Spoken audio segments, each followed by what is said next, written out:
here we are. How long will you hold on to WeWork shares?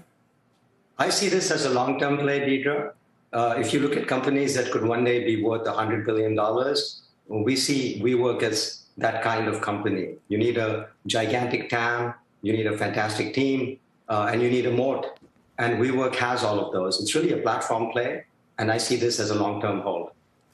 So, Vivek, what does long-term hold mean to you? I mean, SPACs have come under more scrutiny, and, you know, we've had other sponsors come on here, like Chamath Palihapitiya, say that these were long-term bets, but not necessarily holding on for what some would consider the long-term. What is that for you? Is it 6 months? Is it a year? Is it more? No, for me personally, it means years. When companies like Apple went public, 99.9% of the value was created in the public markets. Now, rich private equity guys are getting all those gains. So with SPACs, you're really democratizing access to these great companies, these rocket ships. After all, WeWork is going after the world's largest asset class, real estate. Imagine $70 trillion of commercial space sitting on what I call the WeWork bus. What is the upside on that? It's virtually unlimited. Vivek, hey, it's good to see you. It's John Fort.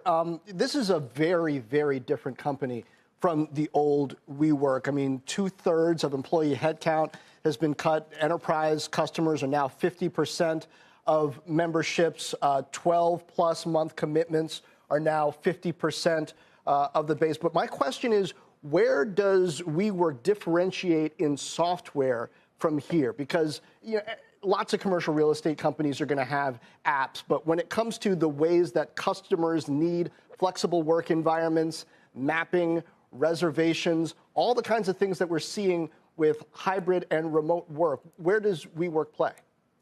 That's a great question, John. And of course, you know, I'm known for creating a class of software known as middleware. It's the middle layer and inventing the concept of a software bus. So really, this is the WeWork bus. It has all of those abilities that you mentioned. You're basically Uberizing the experience. You can be a guy in your garage and you can have a global presence just by pushing a button, and you can have access to offices in any of its 700 plus locations around the world.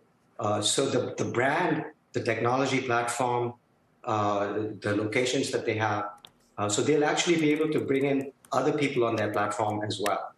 So if you're a mom and pop shop, a little WeWork in Kansas, you'll be able to pile on to the WeWork bus and then also give your clients access to all the other offices. So this is an entry barrier, a moat that's going to be virtually impossible to overcome.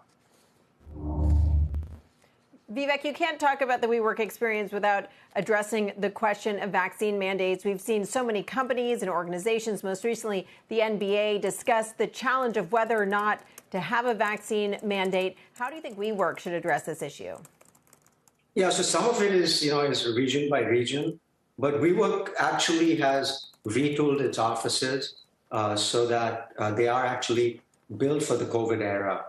So again, you know, that's another entry barrier.